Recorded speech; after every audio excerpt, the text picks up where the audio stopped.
You're listening to Garden Master Ken Lain and the Top 10 Gardener Podcast. Welcome to the Top 10 Garden Show.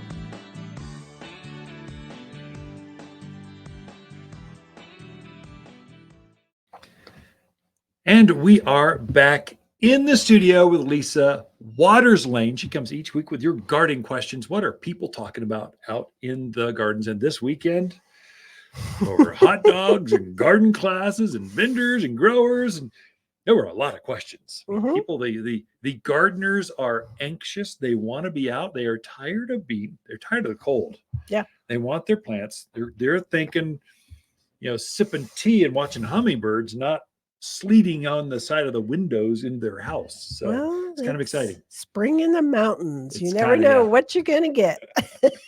It's one of those things. The Midwest folks, they get fooled, and the tropical people. Right. Actually, anyone that's not from here gets tricked. So we don't slowly ramp up to spring. It warms up a couple degrees every week, and then finally it's spring, and then it doesn't freeze anymore, and it keeps going. No, it violently gets nicer. So we're going from 20 to it's going to be 70 for 3 days. That's back to 30. That's back up to 65. That's back down to, and we violently approach spring. Right. And there could be sleet and snow and stuff in between. Sure. So that's the average frost date, or the last frost date of spring for most of us tuning into this area is that first week in May. Okay. You folks over in the Verde, you're so special. Maybe they're the last couple days of April, nice. But basically we're all the same. We're not Prescott Valley. I love those folks. They always think, we're warmer. So much different than Prescott. You are not.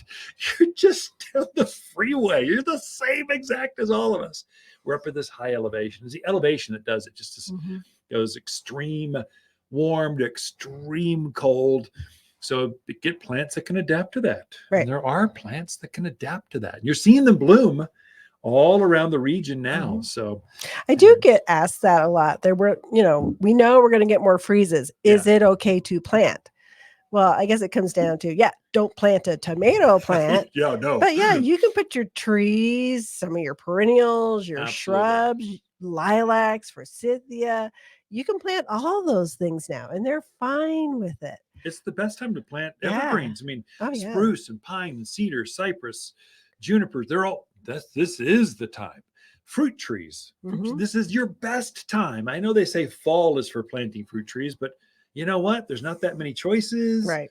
You got to water them. So you have way more choice. All the cocktail trees are available now. I don't have those in the fall. They're available now. So now's the time before they leaf, before they flower is your peak time. So I guess it depends. Everyone wants to start, the novices.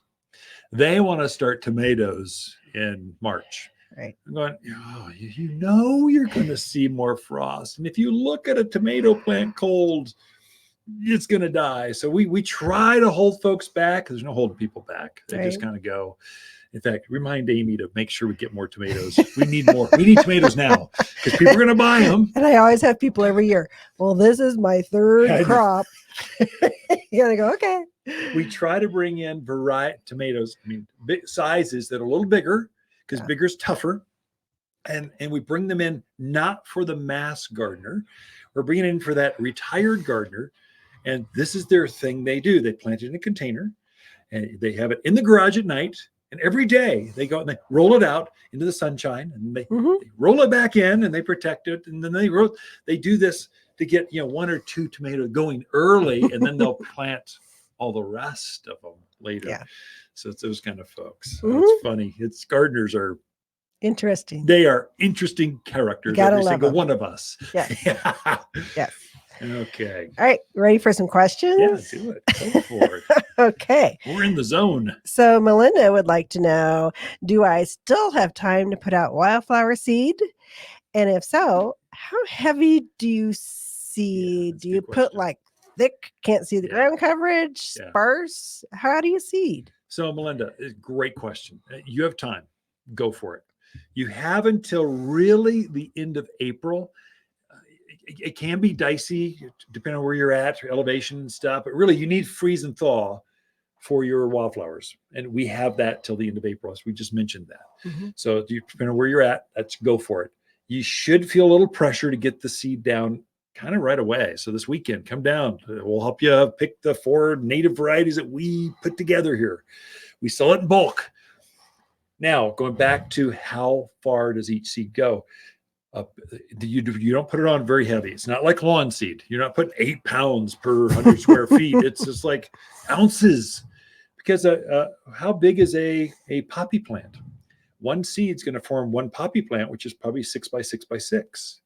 So you're seeing how quickly you can fill up echinacea the same way. They get even a little larger. Gaillardia, even larger. And so your seed, you're trying to think through the plant mix or wildflower blend. When it gets done, are the plants spaced? So on average, you have about an ounce per 100 square feet. I mean, we sell it by scoops, and it's like a quarter tablespoon. It's a quarter cup goes per. You remember how many square feet that is? 150. 150 square feet for a scoop. And so, can you go a little bit heavier just in case the birds eat some, or I made a mistake? I didn't really scarify my soil correctly. I didn't open up the earth so it would receive the seed.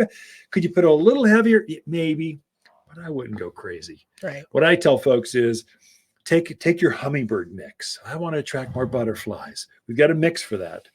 But then you also like poppies? Well, you might take a scoop of the hummingbird and butterfly mix and add a scoop of the poppy mix. And you can blend those and kind of shake and bake them and then spread that out. Usually you'll put a layer of compost, what we call premium mulch. We screen it down real tight.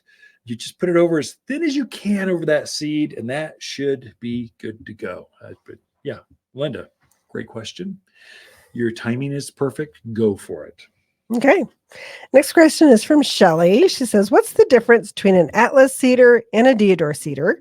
I'm looking for a large tree to plant as a screen. Yeah, that's good. And do you have any other recommendations? Yeah, Shelley, great question. You've been doing your homework. I can tell.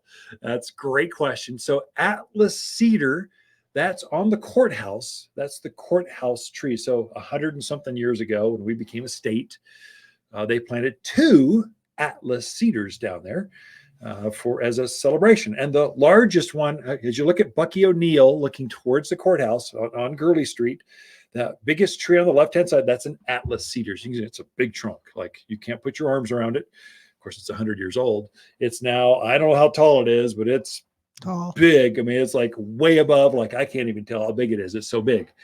That's when they light up often with at Christmas, when it dances around, that kind of stuff. That's an Atlas Cedar. Interesting. One that's on the back side. This is just trivia, just while we're in Prescott. The biggest tree on the courthouse by far is a redwood tree. It's on the other side of the courthouse in the middle of the lawn area.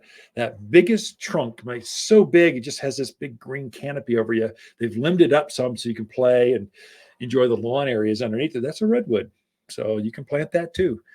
The difference between Deodor and Atlas Cedar. Okay, Deador Cedar is kind of more green. Atlas Cedar is more blue. The Atlas Cedar has more layering, like a Christmas tree, more swooping branches, I think. Deodor Cedar has more softer swooping branches. And so out of the two, which one grows faster? They're probably both pretty fast. Deodor Cedar is a little bit more popular only because as they're young, they're fuller. They look like they have more girth, more size to them. It's just a way they grow in a container. Cedars don't fill out nicely. They need to be in the ground for a season, and then all of a sudden they go whoop, and they fill in just like that. I mean, these are big, thick, we're talking 50, 60, 70-foot trees by 25-foot wide, big swooping branches. Both are great choices. They're all both going to naturalize. There's probably more Deodor cedars just because when you look at them in the tree racks, the Deodor has more of a yellow-green look, but it has a little bit more. They still aren't full, but they have fuller look.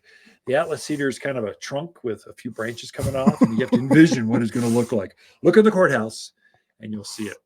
We're out of time. Oh, Thank gosh, you, Lisa. okay. That's it for this segment. Be right back. Ken and Lisa Lain, the Mountain Gardeners. Be right back after this.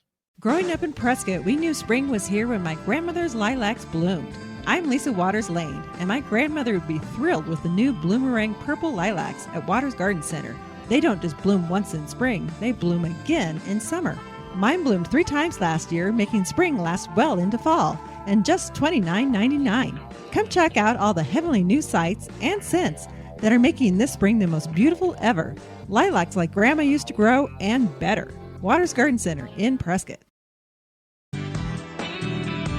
You're listening to Ken Lain, aka the Top 10 Gardener. Ken can be found throughout the week in Prescott at Waters Family Garden Center. Listen daily as he answers the top 10 questions of the week, streaming on Apple, Google, Spotify, or wherever you download your podcasts.